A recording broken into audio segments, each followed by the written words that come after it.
yo banna dinka man ndo be ka fay baba wombe dawo dare ka katla bla nokan ningal lasna landal butana te landan te sino da ko arna ya jele musa na ta daile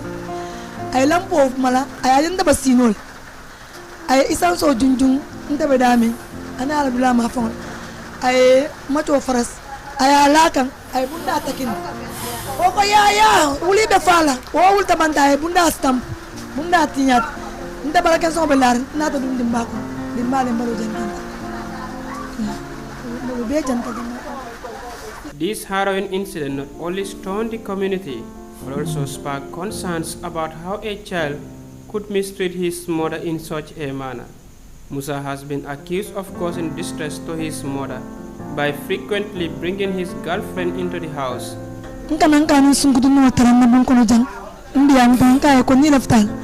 Afanya ndama mfenso tabari ndoko mali bidani ndoko mali te puri sama ko nse futo si wapi ina si ako hani luolu na tas talan sama tulubulo anabu abone nyamfo suba ne suba ko man sa en kunu na ta pur kan lamal la non kay ko nyin dino fintindi jan dino be kumbola ngana lal akata fintindil.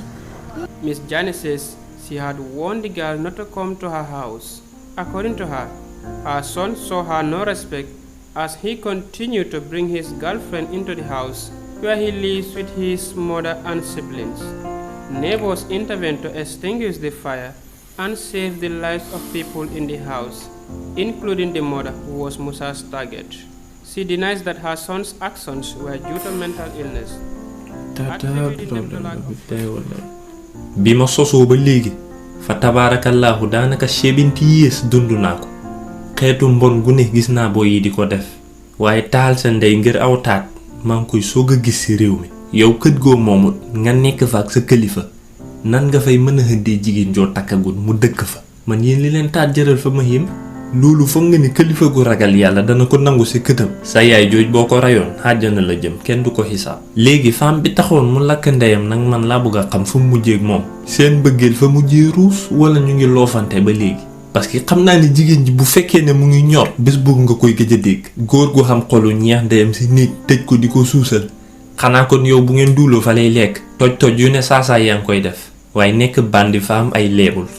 man nongo yi ma xam ku ci faatu mata di seet si nga koy nëbbu ndey ak bàyyi bu kër gi ne selew la ñuy téléphone gone gi ef naga la dafa mel ni meer bi dugal na de mun ngaa jéema yooru ñëw balaa moo gën a guddi soo duggee rek foos bunta bi sa left logo ma ko saay-saay ak caga foofu la daan xem yow nag emo si ñàkk ko nëbb sa yaay nga ne xaaral ma far rey ko bu xeboo boo génnee kaso fexeel loo mën def ko jéggalu sa yaay sukkuraam watatu loo ci def ba man ci am jéggal jéem ko parce que bu la baaxalu dey ba nga dee xamal ne sa bàmmeel dana mel ni ndajeb géwél boo xàggee ba ñoo mun ka ngëb la danga xam ndax wang danga ko jëndee bakkanu yaay ba pare femme bi moom it fiix ba dof yaroo sagoon nan ngay mën a demee dëkk ak góor goo sëyalagut ak yaayam benn kër ngeen ni lëkkaloo xëy suba di rombante ak moom xamoo ci benn kersa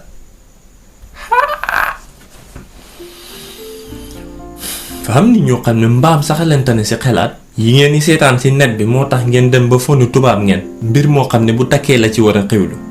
yow nga dem dëkki këtam jox ko noonu umu ciy góorgóorlu yéen a tax boo yi takkatuñ góor daan na takk soxna ngir yaram wu diis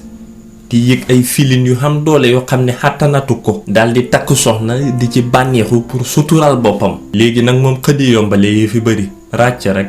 te góor ñi ku ci saxoo ñam xelaatut a takk leneen li ma jaaxal seen nekkantu yi mooy ndongo yi fa ñuy jéem a ëlif xale yi jigéen yi te takkaguñ bu génnee nga téléphone mu ne la maa ngi ci mool bi nga ne yow sooy génn doo tàggoo yenn yi bu ñàkkee fayda tàggu la ngay gaynde lu naan ko bul dem man booy gaaw bi man ndongo gaaw bi bon bi lay def fiir ndeyam man bu ma newoon jigéen ndongo wu jéem yi fi ñoradi yooyu si man ca nga muy gëj a teg bët ëppal ba dof boo buggee koo ëlif dangay def yi fi kilifa takk tofu naan xadi fan yi li nga génn dafa over bari doo noqa takk wala nga ba waaye yow lépp ma fontoo waay